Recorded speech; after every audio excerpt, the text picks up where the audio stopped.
Let's talk about Jujutsu Kaisen Chapter 242.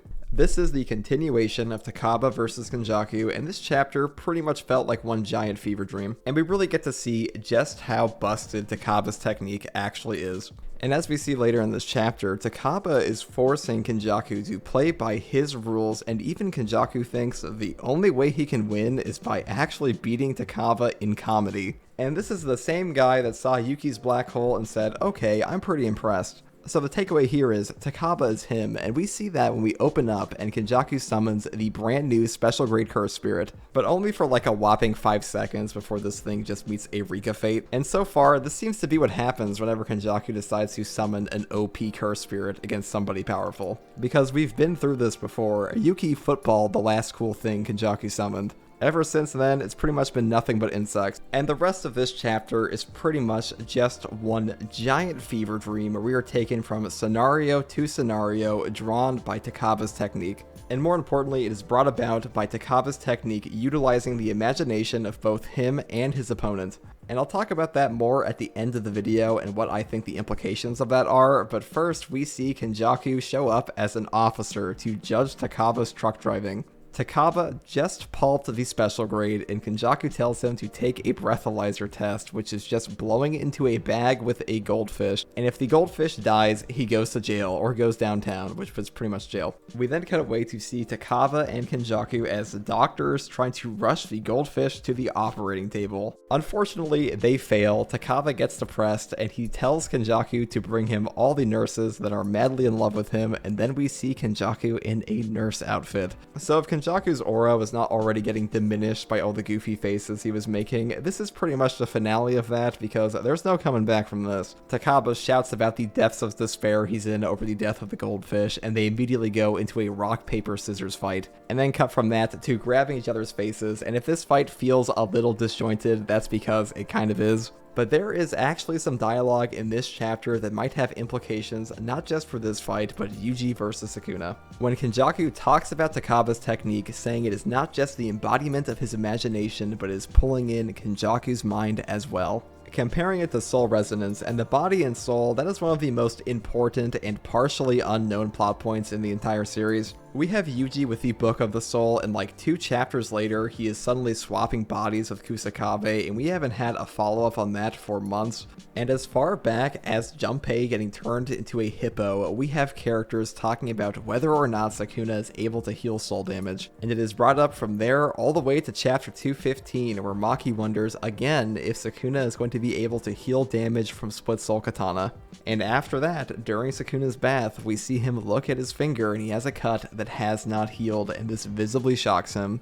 And seeing the soul brought up in this chapter again, or more importantly, soul resonance as a direct correlation with what Takaba is doing by linking their minds, I think that's what Yuji might do to Sukuna later. But that moment aside, we see Kenjaku suddenly dropped into the ocean and hit by a jet ski. Before we see one of the goofiest panels in Jujutsu Kaisen where Takaba and Kenjaku are splashing water at each other. And Kenjaku, he is having the time of his life, and he thinks to himself, I'm happy I started the Coming Games to begin with, before he tries to immediately drown Takaba in the ocean, and Takaba mentions that the ocean is in fact not water, but Fanta. So it looks like Gege Akatame's favorite type of soda turns out to be Fanta, so I'm a headcanon that one. And we then get the reveal from Kenjaku that all of these scenarios aren't doing any damage to Takaba because they are just simulations, but it sounds like pretty real damage to him. And at this rate, he is going to wind up losing to Takaba by a war of attrition in these comedic scenarios, which is kind of insane because the way Kenjaku makes this sound, there is no recourse to this other than play along with Takaba and beat him at comedy. No domain expansion will save him, he will simply be stuck in Takaba's stand until he dies. So we find Kenjaku deciding to play by his rules and fight him in a battle of comedy on stage for a final hurrah. And that's where the chapter ends, with what is probably going to be the final chapter of Takaba versus Kenjaku next week. And I have a few thoughts on this. First of all, Takaba's technique, one of the top of the verse, it's really only limited by Takaba being a buffoon. When we originally heard about Takaba's technique, they made it sound like something you really couldn't direct and it just happens because you found something funny.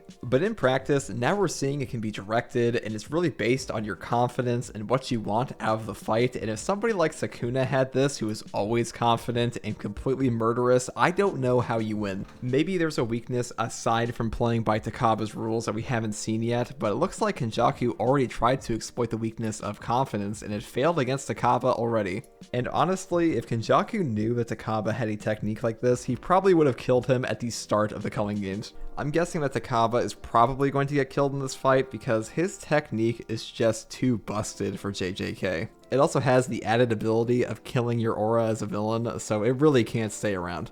And Kenjaku wearing a suit at the end of this chapter, or Geto's body wearing a suit, a lot of people are pulling parallels to Gojo and Geto on stage. And we know that Geto's soul has fought back against Kenjaku before, and I'm curious to see, now that Gojo's dead, Geto saw this in his own corpse, if his soul does come to the surface whatsoever. Because if Takaba is linking their souls, then Geto's soul should probably be involved as well, unless it is exclusively tied to Kenjaku's brain, which, considering he said our minds are linked, that could be the case.